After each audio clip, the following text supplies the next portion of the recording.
Hey guys, I'm Game Advisor, and today we'll be going over 7 games that are very similar to Terraria. So with all that being said, let's just jump right on into it. First up is Forager. Forager is an open world survival and crafting game with several farming and time-related mechanics built into it. By time-related mechanics, I mean things that feel almost like cookie clicker-like mechanics. They're kind of just built directly into the game. This will include things like passively being able to generate resources or currency from specific buildings that you're able to make. To craft those buildings though and unlock new skills, you'll have to level up by playing the game and interacting with the world. This means you can level by chopping trees, fighting enemies, mining rocks, or just about anything else. There are a fair amount of glitches or soft locks though that some people have come across. But for a relatively small game, with such a cheap price, it is totally understandable. The game itself is rather simple to be honest with you, but that isn't necessarily a bad thing. For an example, this game is on mobile and Switch, so it's a great game to play when you want to play something similar to Terraria, but you want a little bit of a different taste when you're on the go. Following that is Keplerth. Keplerth is an adventure sandbox RPG game with a heavy focus on its combat. Now, from looking at the footage, you might wonder why the game's graphics are the way they are. This is because instead of spending tons of their time on making a visually appealing game, they seem to have wanted to develop several different game mechanics and make sure the combat feels solid. Now, the gear system within Keplerth uses the same style of gearing that Terraria does in the sense that everything from bosses to loot chests can give you some sort of a special item. You can also have what are essentially trinkets in Terraria and armor classes that put you more into a tank, mage, ranged, or melee role. This makes Keplerth super fun to play with friends, of course, since you can each play something different to have some nice variety. Now, one of the more interesting features that Keplerth offers to its players is its cloning system. The cloning system allows you to put what are essentially talents into a puzzle-like system, just like what you can do with your player in order to craft yourself a clone. These clones can be specialized heavily into things like damage reflection or tank roles, so they can help to support you in combat. The other cool feature about this is that there are also mountable pets that can be used in combat to give you things like a move speed or a damage dealing buff for your entire party. At the end of the day, this means in Keplerth that you can have 3 or more companions running around with you even if you don't have a single friend to play with.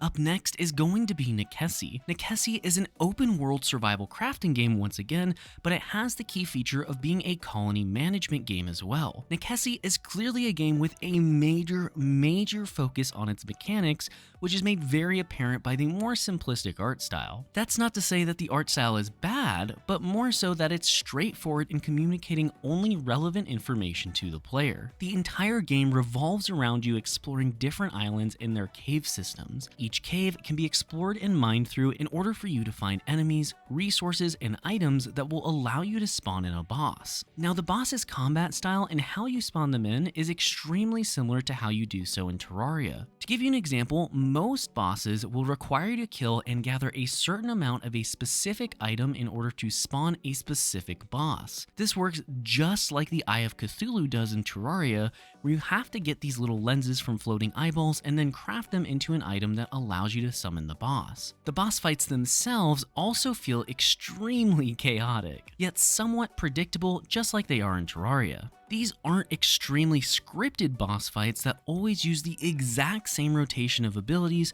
but rather somewhat scripted boss fights with random abilities thrown into the rotation once in a while. One of the things it also does arguably better than Terraria is the fact that it gives you a very clear-cut quest as to where you should be going and what you should be doing next. This of course can be totally ignored, but by finishing these quests, you'll be rewarded with special items such as a unique trinket. Necesse also has an amazing colony and farming sim element to it, where you can manage people you hire to work at your home island in order to have them do everything from protecting you from enemy raids to having them simply plant and grow your crops for you. My personal favorite thing they can do though is have them organize all your chests for you, That way you don't have to clean up after your teammates for hours on end.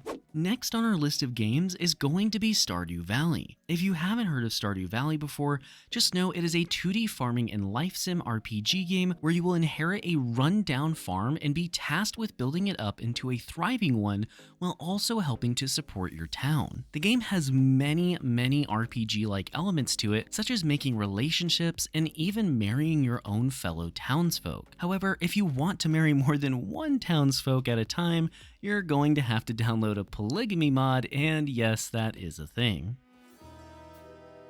The main story, however, will see you finishing short quests and fixing up a community building inside the town. To finish it though, you will have to engage in many aspects of the game, and one of these aspects is the game's combat. But when compared to Terraria's intense boss fights, weapon variety, and mobility, it's not even on the same playing field. The game seems to think of combat as more of a side feature rather than your primary goal within the game, so just make sure you understand that this is more of a life and farming sim than it is a combat-oriented game if you do decide to pick it up. With all that being said, if you are looking for a more relaxing and chilled out experience with some Terraria RPG-like elements involved in it, then Stardew Valley would be a great place for you to kick back, relax, and enjoy the ride.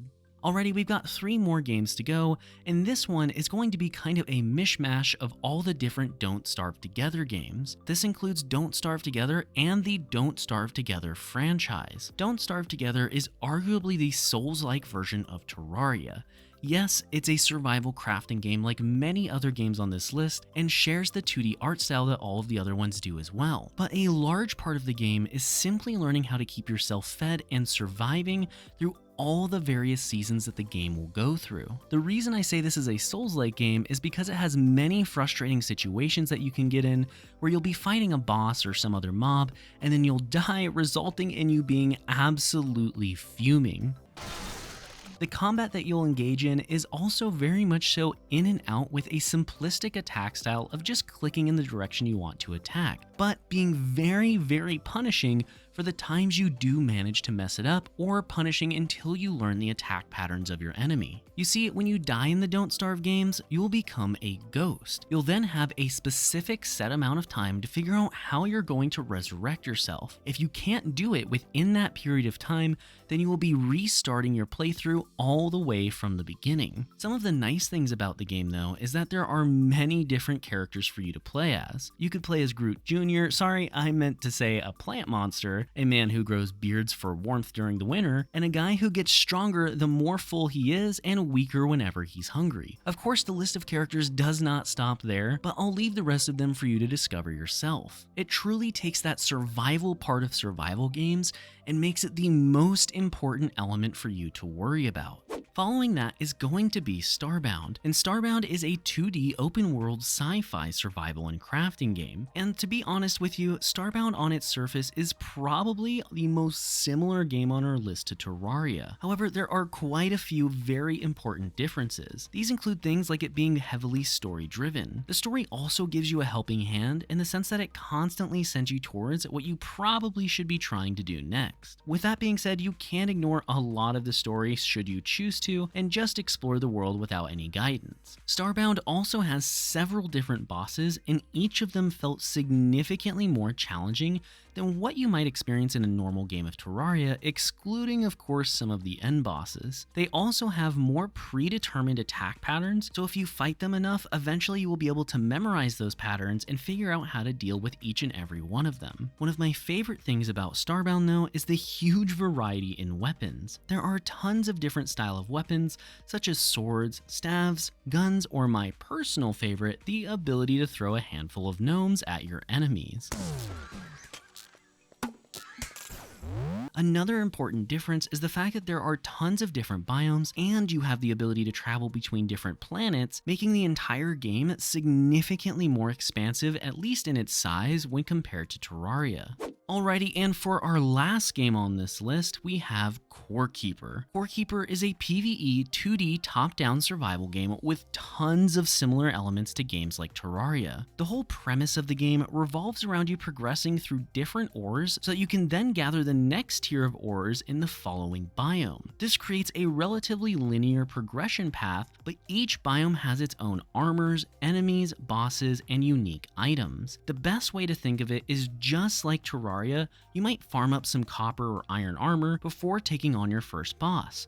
Then you might want to farm that first boss to make items to help you defeat the next one and defeat the mobs in the next zone. Each of the boss fights that you're going to encounter will most likely feel interesting and unique as well as challenging, which is nice to see in games like this. The game currently also has several major biomes, and each one of them have their own dedicated boss or bosses in some cases. You can also start to progress your character's stats and then bring them between different worlds in the same way that you would in Terraria. Now, the game does have some overall plot at this point in time, but it has a much more sandboxy feeling to it when you play. So I wouldn't go into the game thinking this is going to be some heavily story-driven game here, because the story is more supportive than it is the driving force. If Terraria had a top-down view, then Core Keeper would definitely be the closest thing you could find to Terraria. Between all the boss fights, loot gathering, and many other small systems such as logistics that are put into the game, I honestly feel that Core Keeper is one of the best and closest things to Terraria that we currently have out in the market today,